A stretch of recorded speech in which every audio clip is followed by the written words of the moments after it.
Hey listeners, welcome to Straight Wife Trans Life. I'm Lisa, and this episode tackles a large undertaking, telling your family that a spouse or partner is transgender.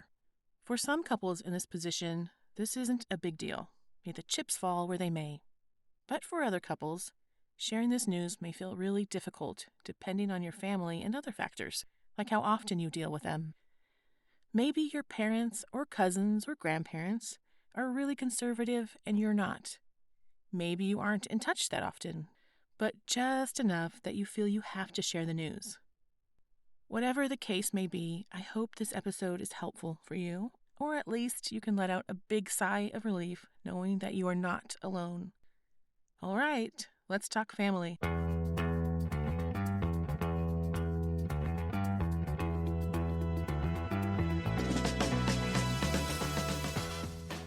So your spouse or partner has come out as transgender, and between the roller coaster of emotions as you adjust, you realize, great, I have to tell my family at some point.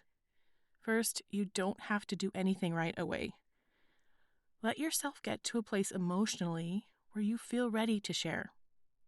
Family can be loving, but also some families can be judgy, nosy, even ignorant about what transgender means, which I'm personally guilty of when my spouse told me. I'm a big fan of giving yourself time. In this case, time to sort through the emotions, time to talk things through with your partner, and time to prepare for questions, or depending on how pushy your family is, time to defend yourself and your reasons for staying or leaving or supporting your spouse or partner. My spouse asked that I wait to tell my family until she told her family, and I respected that wish, but it got to a point where it was too long. It created some tension because it felt like I had to avoid family so I wouldn't spill the beans. And she finally broke the news to her family 7 months after telling me that she is transgender. But here's why it took so long. My spouse is very close to her family, even though everyone is spread out geographically, mainly across Mexico where she grew up. Since I met her over 15 years ago, she's had a Sunday video call with her parents and brother every weekend. Yes, every weekend. Travel or work projects were the exceptions, but then the call was just moved by a day or two. So understandably, my spouse was terrified of telling her family. She loves them so much, so much, and feared losing them. In this situation, fear can delay progress. 7 months. But maybe that's not a bad thing because it gave my spouse time to build the courage to get over this obstacle of telling her family. The fear really stemmed from knowing that her dad has a track record of using words like faggot and is pretty much a racist. So she knew what was coming. And no matter what advice you were given by a therapist or your support network around you, you'll figure out for yourself what is the best time for you to tell your family. And my tip from experience is that it is much easier if you and your spouse are on the same page and respect each other in how to tackle the delivery and timing of the news. 7 months was too long, but I have so much empathy for my spouse. Her gut knew that her dad was not going to be okay with this news, but she'd reached a point where she could no longer stuff down this need to live as her true self. For my spouse, telling her family went better in some ways and disappointing in other ways. Her mom was fine with the news. Her dad, as predicted, will only speak to her on camera if she's dressed as a male, and that is not happening, so Sunday calls have ended.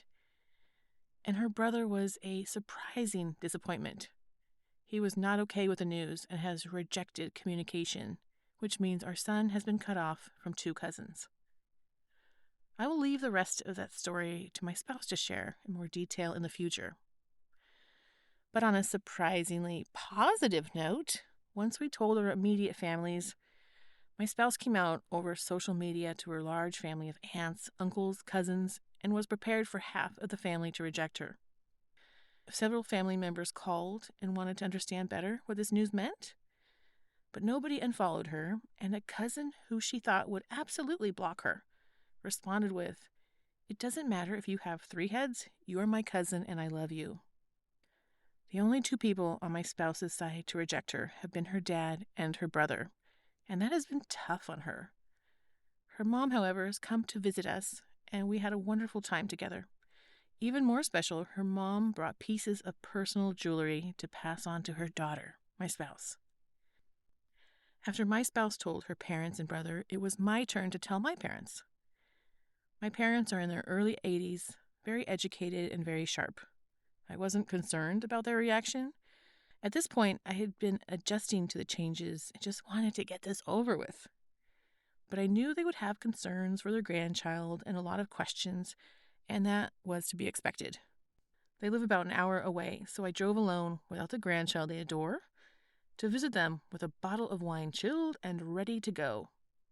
I had to do this in person because I know that my parents prefer that, and I prefer to tackle big issues in life head on, eye to eye. And I didn't wait long to break the news. I walked into their house, we poured the wine, we sat down in this cozy corner they have with 2 couches and a rocking chair, and I said, not verbatim, but pretty spot on, Mom and Dad, my spouse is transgender. He will now be she and identify as a female lesbian. We're staying together. Your grandson is fine because we aren't making a big deal about this. We're going to continue being a family and just take it a day at a time. My spouse hasn't done anything wrong, and she needs to do this to live as her true self and be a happier version of herself. And my parents were, of course, shocked, but they were very supportive. And that is the best outcome we can hope for. It's the, I don't get it, but we're here for you. And they couldn't quite wrap their head around the fact that my spouse was still attracted to women. And I came armed with information that I also shared in the last episode, and I'll include links and resources in the episode description. I said, Mom and Dad, gender is who you go to bed as, and sexuality is who you go to bed with. That helpful phrase comes after watching the National Geographic documentary titled Gender Revolution, A Journey with Katie Couric.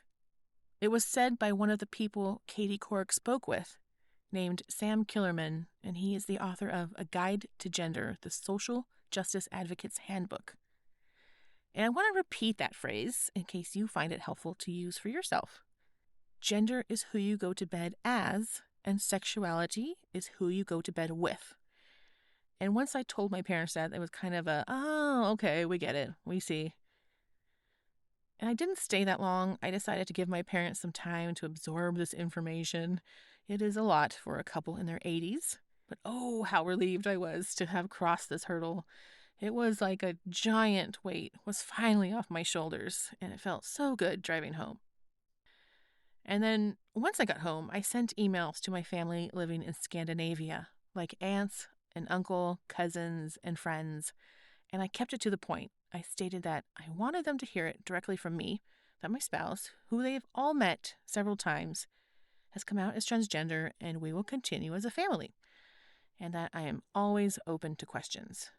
And as expected, nobody blinked an eye.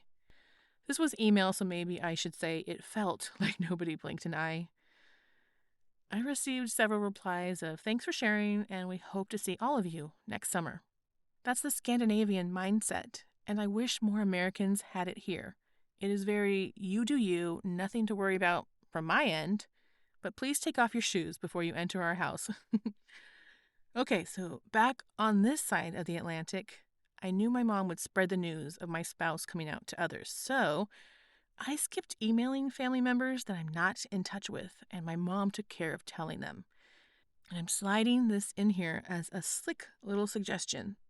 If you feel like sharing this news with certain family members doesn't have to come directly from you, I think it's safe to say that all of us have that family member who can spread the news for us. And I did get a few thoughtful surprises from some of the family members that I don't normally interact with and who live in other states. One is in the Midwest and one is on the East Coast. So one sent a kind letter of support in the mail, and the other sent an email of support and just said, hey, I actually know someone who is transgender, and we work together and get along well.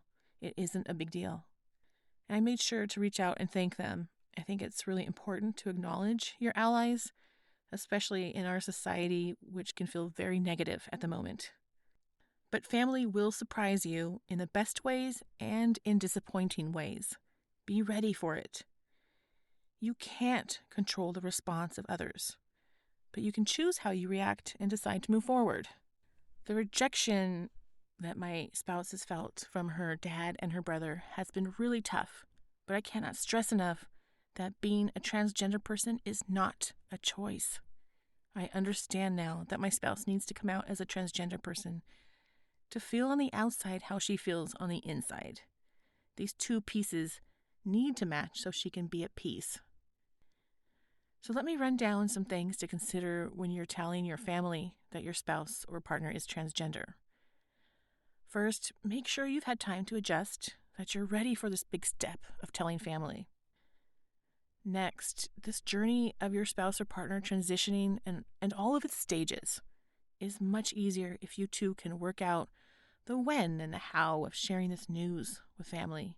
Even if you find that you're hurt or angry, I hope you find a way to respect one another and be kind to each other. Once that is cleared up, work on preparation.